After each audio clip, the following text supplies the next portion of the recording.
Everybody watched Jacob Fatu stomp Solo Sikoa into the mat and thought they'd just seen a beatdown.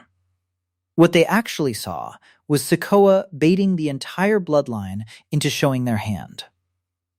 Welcome back to WrestlingCannva. Stay with me on this one, because once you go back through what actually happened in that ring, this doesn't look like a warning that worked. It looks like a trap that Sikoa walked Fatu straight into. Think about the setup. Jimmy and Fatu come out calling for Sikoa. He doesn't answer. He waits. He lets Royce Keys take that heat instead, lets Fatu superkick his own friend in the face on national television. Only after that does Sikoa show up at ringside, going for a spike on Jimmy in full view of everybody. That's not a man caught off guard. That's a man forcing Fatu to choose, in front of the whole world, between his cousin and the person he calls a brother. And Fatu chose Reigns. On camera. That's exactly the crack Sikoa needed exposed. Here's the piece everybody's getting backwards. Fatu had Sikoa dead to rights chair around the neck, corner loaded, nothing stopping him from finishing it. And he stopped. If Reigns' whole machine actually had control of the situation, that ends right there. No warning, no chair, no whispered threat. Instead, Fatu backs off and tells him to show up Monday. That's not a man in command. That's a man who needed to get told what to say, because they can't just take Sikoa. They need him to walk in on his own 2 feet. And right now, he's not giving them that. So why wouldn't Sikoa show up, even with a deadline hanging over him?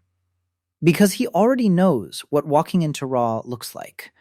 4 guys, 1 ring, and 0 backup since Tama and Tala walked away weeks ago. Showing up isn't bravery at that point. It's just letting them finish what Fatu stopped short of doing. Sikoa's entire move since that come home message weeks ago has been refusing to play by their terms. Rejecting Fatu to his face, staying unpredictable, forcing them to chase him instead of the other way around. Walking straight into Raw on their exact timeline breaks that entire pattern. It hands them everything they couldn't get in the ring. If you're catching the same pattern I am, hit that subscribe button I want you here for how this actually plays out.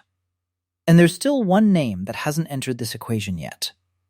Sami Zayn just lost the title 9 days into a reign he fought his entire career for, and he's walking around SmackDown with nobody in his corner. A man who spent years inside bloodline politics, who knows exactly how Reigns isolates people before he breaks them. If Sikoa's actually building towards something bigger than just surviving one more ambush, staying away from Raw isn't hiding. It's buying time to find the one person in that building who can help him fight smarter instead of just fighting alone. So, Fatu thinks he issued a warning. I think Sikoa just found out exactly how far Reigns is willing to go, and exactly how far he isn't. Does Solo show up Monday, or does he force this into something bigger? Tell me your prediction in the comments. Subscribe if you're new, and I'll see you in the next one.